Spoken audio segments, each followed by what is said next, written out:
Ya, saya lanjutkan kembali. Nah, fungsi yang kedua dari sistem operasi adalah file management. Ya, tentunya eh, sistem operasi akan memanage file-file yang ada di dalam komputer. Ya, sistem operasilah yang mencatat lokasi penyimpanan semua file akan dia indeks itu ya di dalam storage kita. Terus dia juga yang memungkinkan file operation kayak move, copy, rename, delete, cut, ya, paste segala macam. Nah, itu kan kita butuhkan ya untuk memanage file. Nah, sistem operasi lah yang memungkinkan itu terjadi. Nah, sistem operasi juga mengatur file yang ada di dalam komputer itu secara hierarki, ya. Makanya kita mengenal yang namanya folder atau directory. Ya, ada berapa banyak folder tuh yang ada di dalam komputer kita ya. Ada folder dan subfolder ya. Folder yang paling atas itu bisa kita sebut sebagai root folder. Misalnya saya contohkannya gini-gini.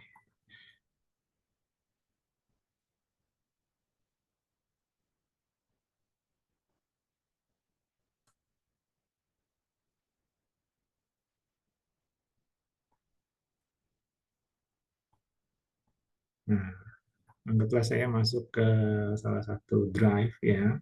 Nah, ini adalah folder yang paling atas. Nah, anggap aja salah satu ini adalah root foldernya. Ini semua root folder ya. Nah, ini root foldernya. Lalu di baliknya folder yang ada di dalam folder itu namanya subfolder ya. Terus di baliknya lagi ada subfoldernya lagi, di dalamnya lagi ada subfoldernya lagi. Nah, yang di atas subfolder ini adalah misalnya Acrobat DC, parentnya adalah Adobe gitu. Nah, jadi disusun secara hierarki ya dia ya, dari atas ke bawah, dari depan ke belakang atau apalah istilahnya. Ya. Dan ini dia. Jadi setiap file itu punya lokasi, ya, punya lokasi di dalam sistem. Nah, itu namanya path name-nya. Path itu rute ya, rute melalui file system. Jadi setiap file atau setiap folder itu punya alamatnya sendiri di sistem operasi.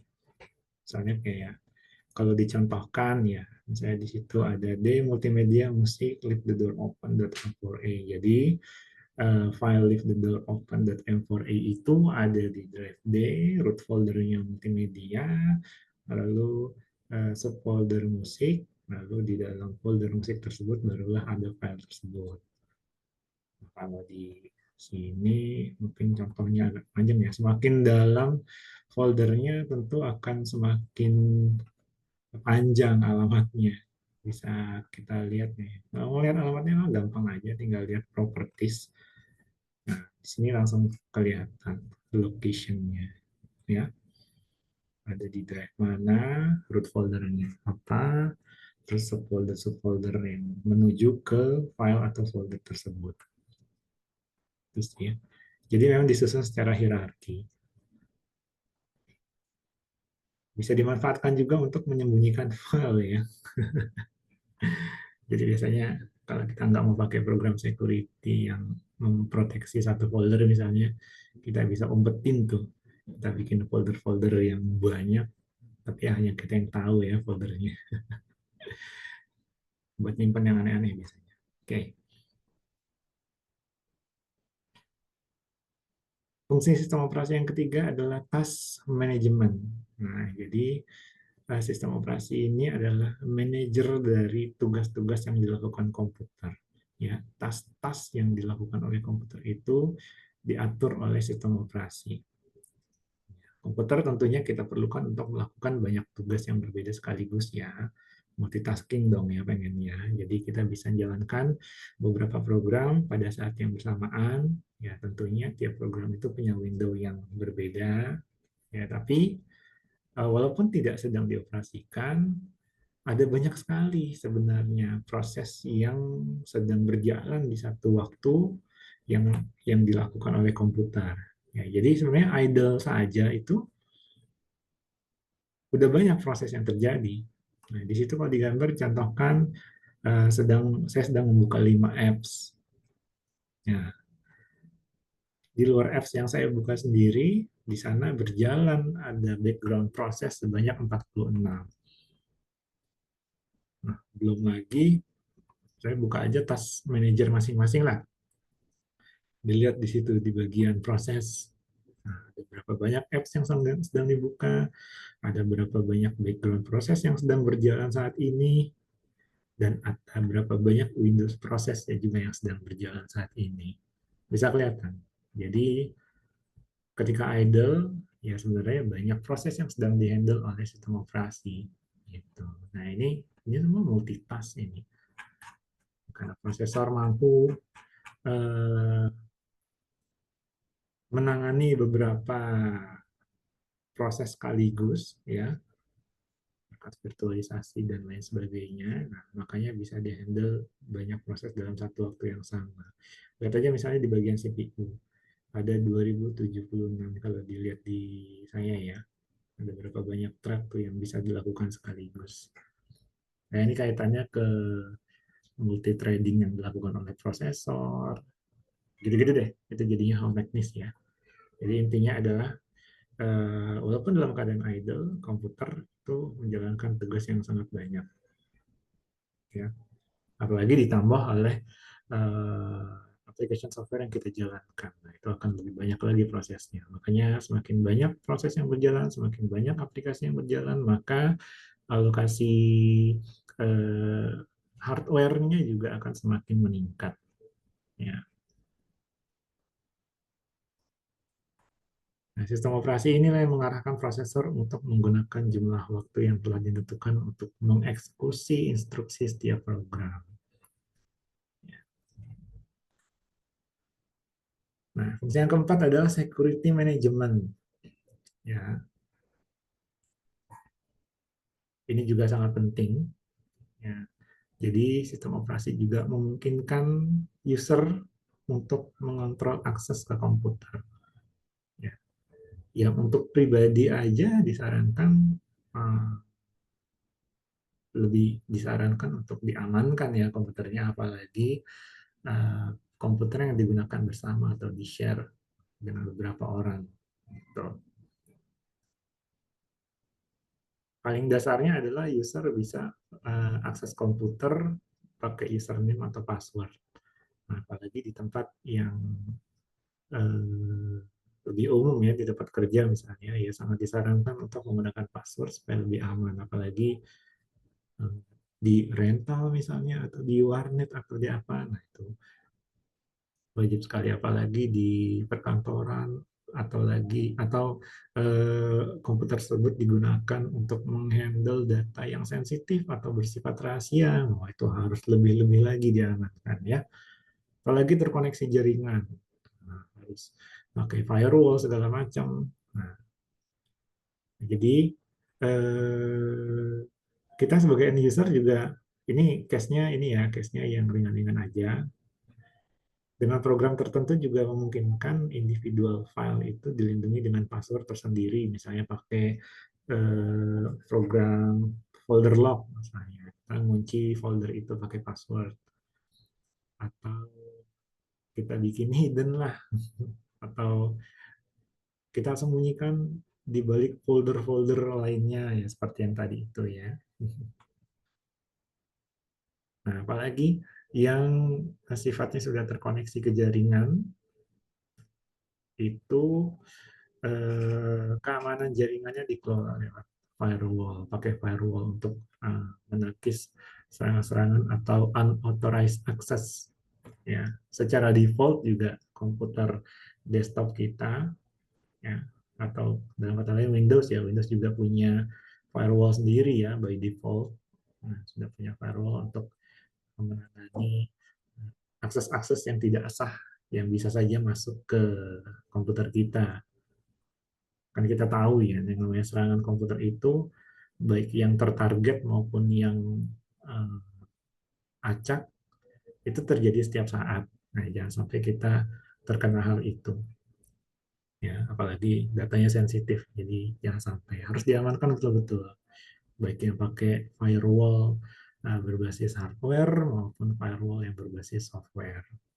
Ya, kalau by default yang kita punyanya firewall by software ya kalau bawaan Windows misalnya. Nah, pendukung sistem software ada yang namanya device driver sama utility program.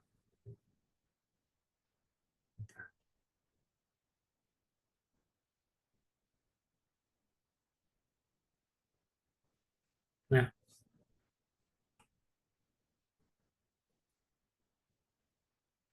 komunikasi antar perangkat itu penting ya, komunikasi antar perangkat yang baik itu sangat penting supaya komputer bisa kita operasikan dengan lancar. Yang ngatur komunikasi, yang ngatur alokasinya tentu adalah sistem operasi, dibantu oleh device driver sama utility program. Ya, belum lagi ditambah maintenance secara berkala, itu juga penting tentunya ya. Nah, device driver sama utility program inilah yang menambahkan fungsionalitas lagi pada komputer dan membantu kinerjanya jadi lebih baik. Apa itu device driver? Device driver itu software atau program khusus yang memungkinkan sebuah perangkat berkomunikasi dengan sistem komputer. Nah, ini kalau kita habis menginstal sistem operasi, biasanya rutinitasnya adalah menginstal driver-driver yang dibutuhkan, kan seperti itu kan. Nah, setiap merek dan model perangkat itu disupport oleh driver yang berbeda dari produsennya masing-masing. Memang Windows sendiri itu secara default punya basic driver ya, driver bawaan. Cuma memang untuk perangkat tertentu aja. Cuma memang fungsionalitasnya terbatas ya. Tidak semua fitur dari perangkat tersebut bisa dikeluarkan dengan maksimal sesuai dengan spesifikasi dari produsennya. Nah, makanya kita perlu mengupdate drivernya. Entah itu kalau kita nggak mau ribut lewat Windows Update, atau kalau memang tidak ada di situ dan harus khusus ke lewat dari produsennya ya, kita ambil drivernya ya, kita mesti ambil dari sana. Ya, saya VGA NVIDIA ya tentu kita ambil dari NVIDIA drivernya. AMD kita ambil dari AMD drivernya. Untuk chipset ya disesuaikan juga tergantung apakah dari Intel, dari AMD, terus belum lagi printer-printer misalnya. Printer kita koneksi ke printer secara default kita koneksikan ke komputer ya mungkin ada yang bisa berjalan tanpa driver khusus dari produsennya, cuma memang fungsinya akan sangat terbatas kan, paling untuk ngeprint doang, nggak bisa tuh buat ngatur-ngatur color management atau dan lain sebagainya yang lebih detail. Nah itu baru butuh sekali untuk diinstal driver dari bawaan produsennya. Tentunya yang terupdate ya, supaya fungsionalitas dari perangkat itu bisa penuh. Ya mungkin pernah ngalamin belum install driver VGA, kecerahan layar di laptop nggak bisa diatur kan? Nah itu salah satunya juga. Ada saling keterkaitan gitu, supaya fiturnya bisa dikendalikan sepenuhnya, bisa kita fungsikan sepenuhnya. Nah, drivernya juga harus lengkap. Ya tinggal nanti cek aja di device manager apakah masih ada yang tanda seru. Nah, itu tinggal diselesaikan saja. Ya, bisa diupdate untuk mengeluarkan fungsionalitas dari device-device yang kita pasang di komputer kita atau yang kita koneksikan di komputer kita. Lalu ada utility program ya atau service program lah ini intinya untuk melakukan tugas yang kaitannya kontrol, alokasi resource, pemeliharaan komputer untuk meningkatkan fungsi yang sudah ada atau menyediakan layanan yang tidak disediakan oleh sistem operasi.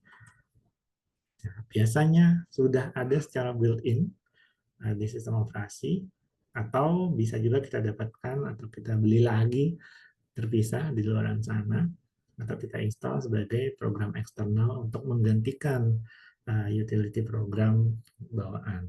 sistem operasi. Nah, misalnya Windows nih, Windows defragmentation of disk-nya.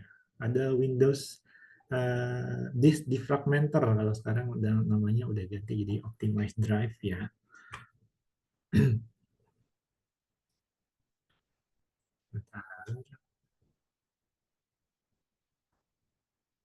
Screen.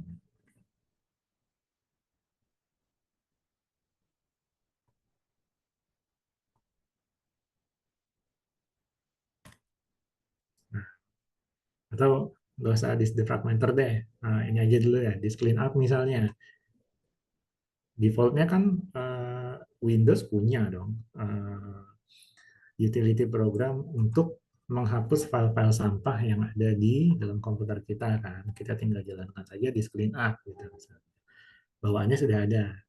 Namun ya mungkin pembersihannya kurang menyeluruh atau bagaimana. Itu tergantung orangnya. Kalau merasa cukup nggak masalah. Toh sudah ada kan utility programnya. Atau kalau kayak saya nih, saya kan kurang begitu puas dengan disk clean up, mau yang lebih advance lagi, yang lebih detail lagi dalam pembersihannya. Kalau saya gunakan si cleaner seperti itu. Jadi biar lebih bersih lagi lah. Intinya seperti itu. Setiap orang mungkin punya preferensi yang masing-masing untuk utility programnya ya.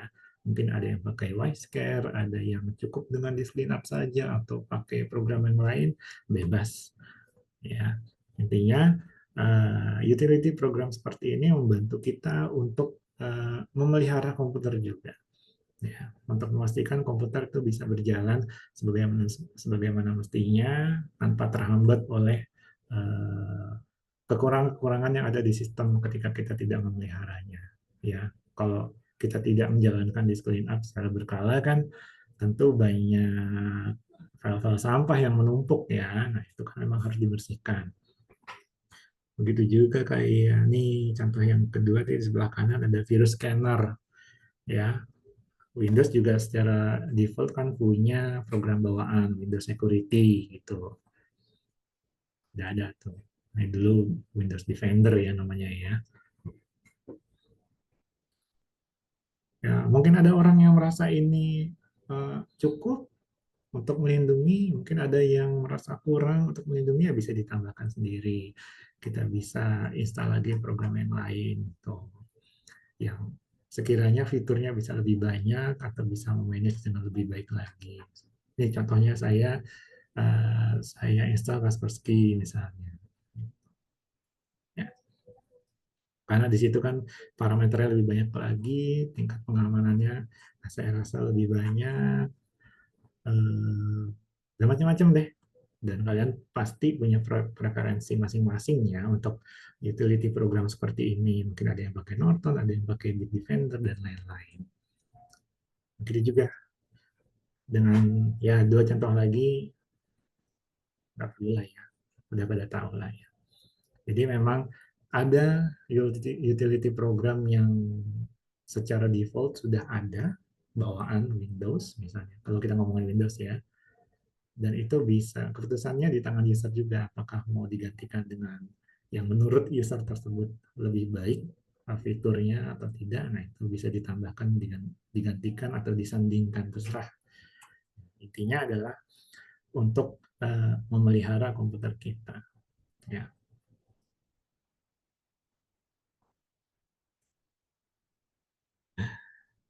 Oke, ada yang nanya nih, kalau kita update BIOS apakah nanti ada beberapa perangkat yang akan tidak kompatibel, Pak?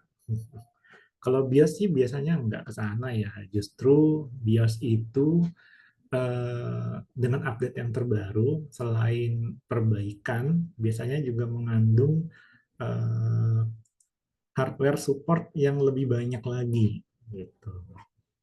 Misalnya ada prosesor baru muncul, masih pakai soket yang sama, tapi munculnya tuh setelah BIOS yang terakhir kita pakai nih. Nah, biasanya itu bisa diselesaikan dengan update BIOS. Jadi supaya prosesor yang baru itu bisa kedetek dan berjalan dengan baik gitu. Jadi aman lah kalau menurut saya BIOS mah. Saya juga rajin update BIOS kok. Langsung hapus di folder cache-nya Pak kalau saya. Nah, terserah sih, semua orang punya cara kan untuk memaintain komputernya. Yang penting dia tahu persis apa yang dilakukannya. Iya, Pak. Storage saya soalnya kecil, Pak. Kalau install aplikasi tambahan tuh langsung merah gitu, Pak. Oh gitu. Solusinya sebenarnya Iya, gampang ya. Pak. Upgrade aja storage-nya. Saya kadang ngenes Mahal-mahal, Pak, sekarang SSD, Pak. SSD emang lagi naik harganya. Nggak tahu kenapa. Dolar juga sih, faktor dolar juga.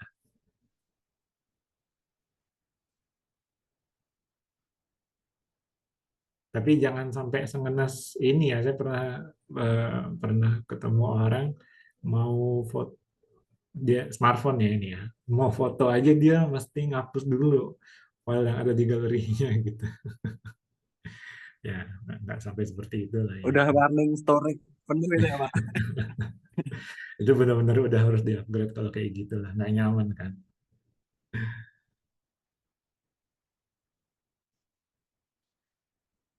Oh, ngamanin NAS ya. NAS koneksi ke jaringan ya. Aduh, yang penting firmware-nya diupdate aja terus deh.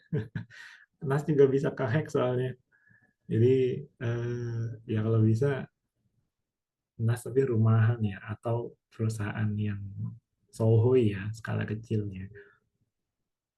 Yang penting nggak firmware update terus aja ya. Jangan sampai ketinggalan tuh. Biasanya lubang-lubang keamanannya pasti ditambel-tambelin tuh. Ya. Pastikan juga operating system kita selalu terupdate, terus terus antivirus kita juga selalu terupdate. Ya, kalau terpaksa pakai program yang bajakan, carilah sumber yang tepat. Gitu. Jangan sampai terjerumus ke website yang aneh-aneh yang ternyata yang kita download malah malware. Gitu.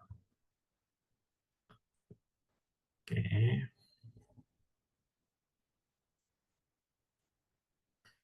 kategori sistem operasi. Oke, waktunya.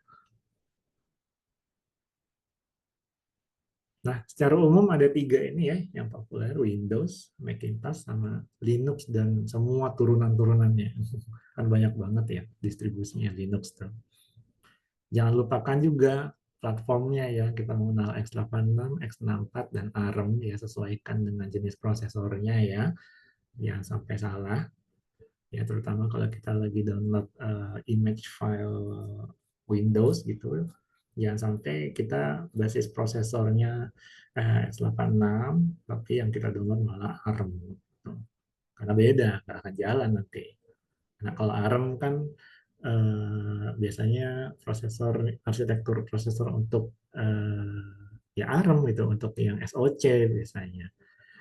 Yang berbasis ARM kan biasanya untuk prosesor yang mobile tuh kayak Snapdragon, ya Qualcomm punya, atau terus MediaTek, Samsung Exynos misalnya. Itu. Kalau Intel AMD kan ada yang X86.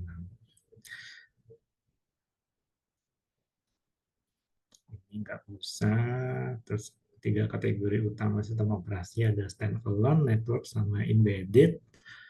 Nah, kalau standalone ini ya kita sering gunakan sehari-hari ya sistem operasi desktop, nah, yang beroperasi pada suatu komputer desktop atau notebook yang bisa kita operasikan dalam keadaan terkoneksi maupun dalam keadaan tidak terkoneksi ke jaringan ya. Jadi standalone pun bisa, nggak harus terkoneksi. Gitu.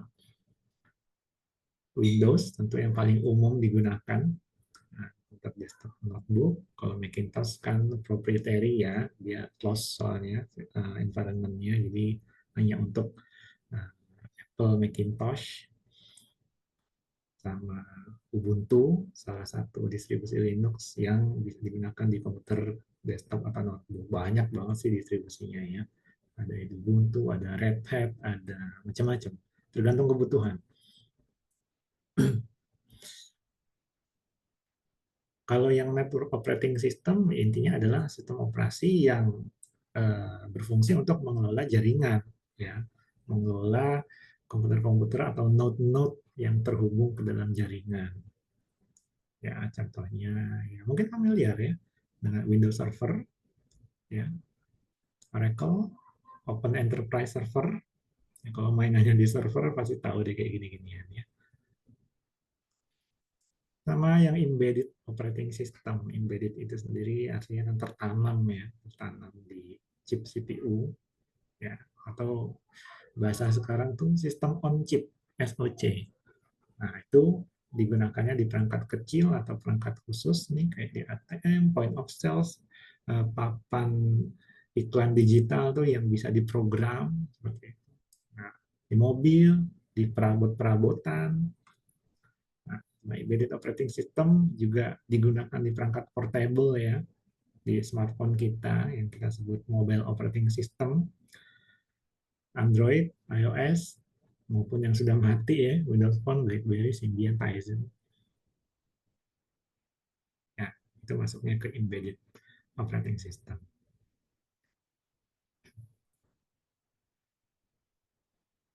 Nah, ini application software.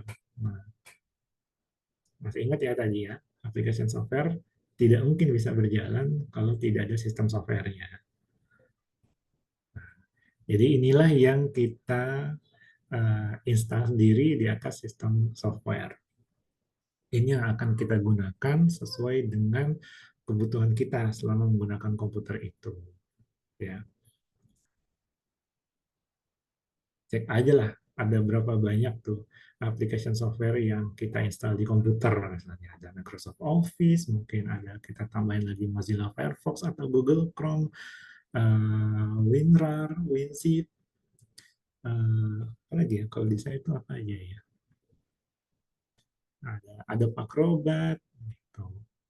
Fubar, Kaspersky, ONO, Plagiarism Checker, Spotify, WhatsApp, nah itu semua application software. Gitu juga di smartphone kita, mungkin lebih banyak lagi tuh ketimbang yang ada di desktop. Ya kan, kalau di smartphone aja hitungannya ada bisa berapa banyak tuh aplikasi yang kita install. Selain yang bawaan dari sistem operasinya ya, yang di banking aja saya banyak tuh, ada Livin Mandiri, ada MyBCA, ada Cbank, terus kalau di e-commerce hampir semua ada tuh. Blibli, Lazada, Shopee, Tokopedia, Gojek, Grab, ada tentunya ada Facebook juga, Instagram, itu kan banyak sekali application software yang tentunya pemilihannya akan sangat bergantung pada kebutuhan si pengguna perangkat tersebut ya. Antara Dwi Aji dengan Arya ya tentu saja berbeda gitu. Lebih condong kemana nih ya, mungkin Arya suka main game kan, itu isinya game semua kali itu ya smartphone-nya. Nah, mungkin Dwi lebih ke sosmed, mungkin segala sosmed itu ada di sana ya, tentunya beda-beda ya tergantung dengan kebutuhan. Tujuannya juga uh, banyak sekali dan itu disesuaikan dengan kebutuhan si usernya itu sendiri. Ini sih cuma contoh ya, secara garis besar aja. Ada word processing software ya untuk mengolah kata, untuk memungkinkan kita untuk membuat, ngedit, memformat, cetak materi teks atau dokumen, tentu familiar ya dengan seperti ini. Ini cuma contoh doang. Spreadsheet program ya untuk lembar kerja kita, bikin tabel, jadwal keuangan, perhitungan lainnya, baris kolom, rumus, segala macam, tentunya familiar yang seperti ini. Presentation graphic software ya, untuk membuat slideshow presentasi, laporan, portofolio, materi, kita menggunakan di dalamnya campuran dari grafik, animasi, suara, untuk membuat presentasi, tentu familiar juga dengan yang seperti ini. Desktop publishing software ya, ini lebih ke arah penggunaan komersil ya, dipakai di percetakan ke publisher seperti itu. Ada database software, ya, database management system. Ini cuma contoh aja ya, jadi saya cepatkan karena tinggal sebentar lagi. Itu ada remaining meeting time-nya lagi sekarang. Ada financial software untuk memanage keuangan, program akuntansi, pelaporan keuangan, ngelola pajak. Nah, mungkin yang kerjanya di accounting tahu lah yang seperti ini ya. Drawing and painting ya dari namanya udah kelihatan untuk ngapain. Di situ nyelip juga editing ya untuk Photoshop ya. Atau yang bikin-bikin pakai Corel Draw, Illustrator misalnya. Nah, animation software ya untuk membuat simulasi gerakan, ya untuk membuat animasi tentunya. Autodesk Maya, Adobe Animate, 3D Max ya harusnya juga ada, Blender, video sama audio editing. Video editing tentunya buat mengolah video ya, untuk ya ngapain aja lah pokoknya kita atur semuanya, kita tambahin efek-efek, color grading dan lain-lain.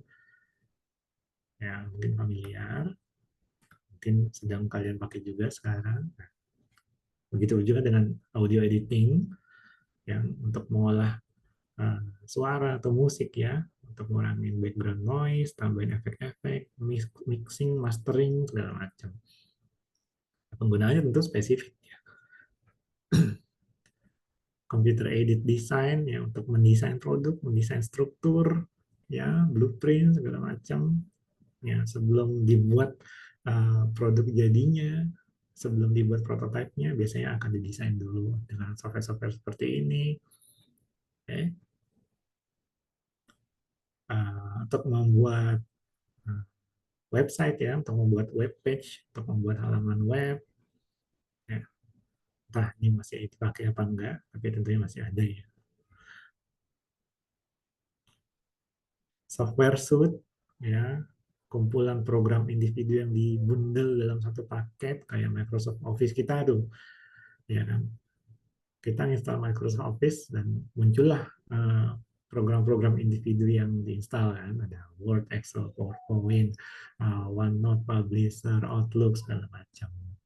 Kalau yang integrated ini kebalikannya, satu program saja dia, tapi digabungkan dari beberapa program terkait. Itu biasanya kayak Microsoft Works itu kan dia menggabungkan word processing, spreadsheet sama DBMS. Nah, tapi ya itu kalau program yang gabungan biasanya fiturnya lebih sedikit ketimbang program-program yang individu. Gitu. Source-nya, cara kita memperoleh software itu ya ada yang namanya custom software, jadi dibuat dulu, custom dulu, dirancang dulu softwarenya, disesuaikan dengan kebutuhan klien. Ya, jadi belum berupa barang jadi. Jadi di banyak nih developer, prosesnya akan panjang kalau untuk membuat custom software dan harganya tentu mahal.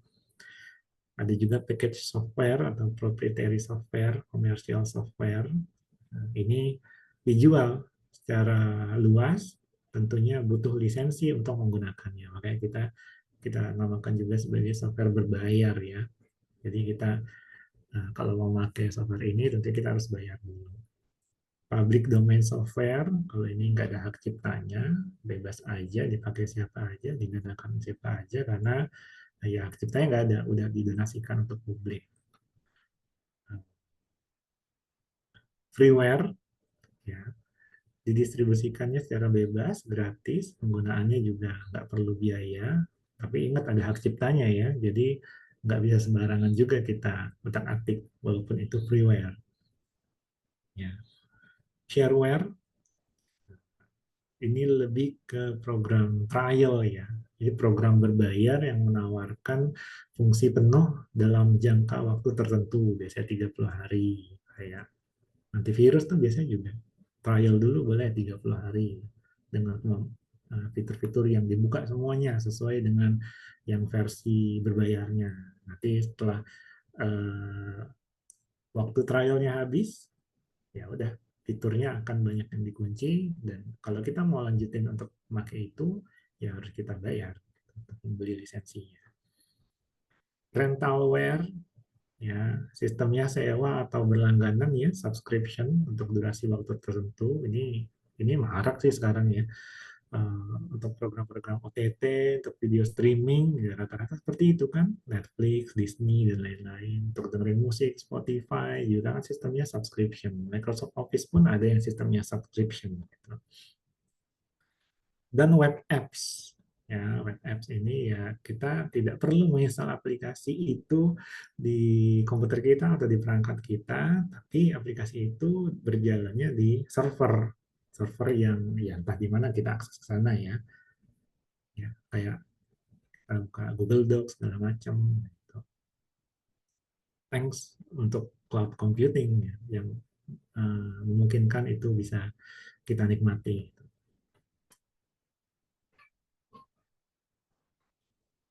Nah, sebaiknya uh, untuk memenuhi aspek legalitas, nah ada yang namanya abandonware. Nah, abandonware ini software yang sudah diabaikan oleh pengembangnya atau publishernya. Mungkin udah nggak di-support lagi, uh,